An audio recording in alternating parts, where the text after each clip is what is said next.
पश्चिम बंगाल में दूसरे चरण की 142 सीटों पर कल मतदान होने जा रहा है और उससे पहले सुरक्षा एजेंसियों ने और बंगाल के लोकल एडमिनिस्ट्रेशन ने धावा बोल दिया है बदमाशों पे और असामाजिक तत्वों पर और बड़े पैमाने पर अरेस्टिंग शुरू हो गई है। और आपको जानकर आश्चर्य होगा कि टीएमसी के एक पार्षद के साथ साथ करीब 1543 लोगों को उठा लिया गया है और उनको फिलहाल जेल में या पुलिस थानों में बंद कर दिया गया। और ये बंद इसलिए किया गया है क्योंकि दूसरे चरण को लेकर सब तरफ से ये आशंकाएं जताई जा रही थी कि इस चरण में हिंसा हो सकती है और हिंसा की कई वारदातें हुई भी हैं। लिहाजा चुनाव आयोग इस मामले में बिल्कुल सख्त हो गया था और उसने साफ तौर पर यह कह दिया था तमाम जो जिलों के एसपीज हैं और पुलिस अधिकारियों को कि जो भी आइडेंटिफाइड बदमाश है या जिसके बारे में शिकायत आ रही है उसे उठाओ। और अब तक ये आंकड़ा लगभग 1543 के ऊपर पहुंच गया है।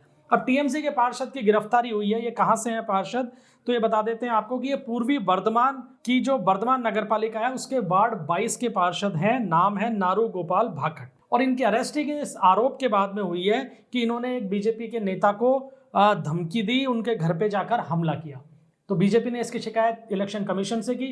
इलेक्शन कमीशन ने लोकल एडमिनिस्ट्रेशन और पुलिस को कार्रवाई के आदेश दिए, लिहाजा इनको उठा लिया गया है, फिलहाल जेल भेज दिया गया है और अब ये चुनाव तक यानी मतदान तक शायद जेल की हवा ही खाएंगे।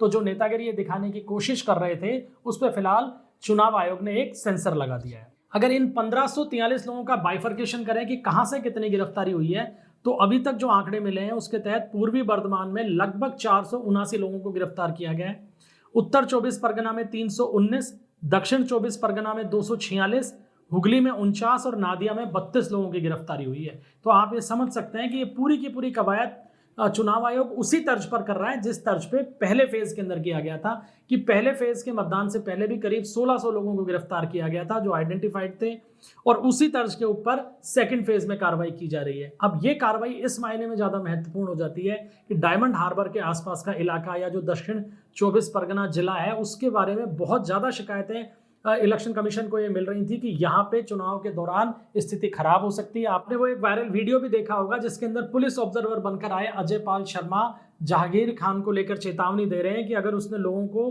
परेशान करना या उन्हें डराने धमकाने का प्रयास किया तो गिरफ्तार कर लिया जाएगा। अब ये जहांगीर खान कौन है? ये जहांगीर खान डायमंड हार्बर एरिया जो है उसके अंदर अभिषेक बनर्जी का राइट हैंड है और फिलहाल चुनाव भी लड़ रहा है। तो इसके बाद में टीएमसी हमलावर हो गई है। टीएमसी ने पलटकर सीधे तौर पर हमला कर दिया है अजय पाल शर्मा के ऊपर। उन्होंने सीधे चेतावनी दे दी है कि चुनाव के बाद में एक तरीके से देख लेंगे। हालांकि ये सब आडंबर की बातें हैं, अपने कार्यकर्ताओं का मोराल बनाने की बातें हैं। ऐसा मौका ही नहीं आएगा कि आप चुनाव के बाद देख लेंगे, और मौका आया भी तो भी क्या देखेंगे एक सीनियर आईपीएस ऑफिसर को आप। तो ये सब फालतू की बात है। कुल मिलाकर चुनाव आयोग ने इन लोगों की फिटनेस बनानी शुरू कर दी है, इसलिए फड़फड़ा रहे हैं। इनको गुंडागर्दी करने की जगह नहीं मिल रही है।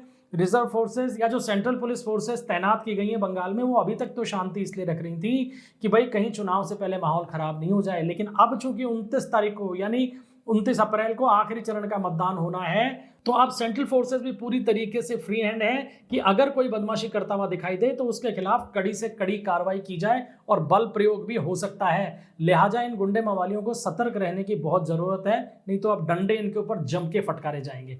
खैर, इसके अलावा बंगाल के अंदर एक और रोचक खबर निकल के आई है दोस्तों सामने। वो ये है कि महिला वोटर्स बहुत ज्यादा क्रूशियल हो गई हैं इस चुनाव के अंदर।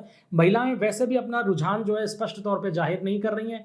शहरी इलाकों के अंदर महिला वोटर बीजेपी की तरफ जाता दिख रहा है, लेकिन ग्रामीण इलाकों के अंदर महिला वोटर साइलेंट है। और ये इस मायने में इंपॉर्टेंट हो गई हैं कि जो आंकड़े निकलकर सामने आ रहे हैं वो ये बता रहे हैं कि 142 विधानसभा सीटों में से 23 सीटें ऐसी हैं जिनके ऊपर महिला वोटर्स पुरुष वोटर्स की तुलना में बंगाल में ज्यादा हैं। और इन सीटों के अंदर विधाननगर, राजरहाट, बारानगर, बर्धमान साउथ ऐसी सीटें भी शामिल हैं। तो इन सीटों के ऊपर तो महिला वोटर ज्यादा हैं तो वैसे ही क्रूशियल है। और अगर तमिलनाडु की तर्ज पर मतदान हो गया तो ये फैक्टर और ज्यादा कारगर साबित हो जाएगा, क्योंकि तमिलनाडु विधानसभा चुनाव के अंदर महिलाओं का वोट प्रतिशत जो है वो पुरुषों से ज्यादा हुआ है। अभी जो फाइनल आंकड़े आए हैं उन्होंने साफ तौर पर बता दिया है कि महिलाओं ने ज्यादा वोट डाला है तमिलनाडु के अंदर पुरुषों की तुलना में।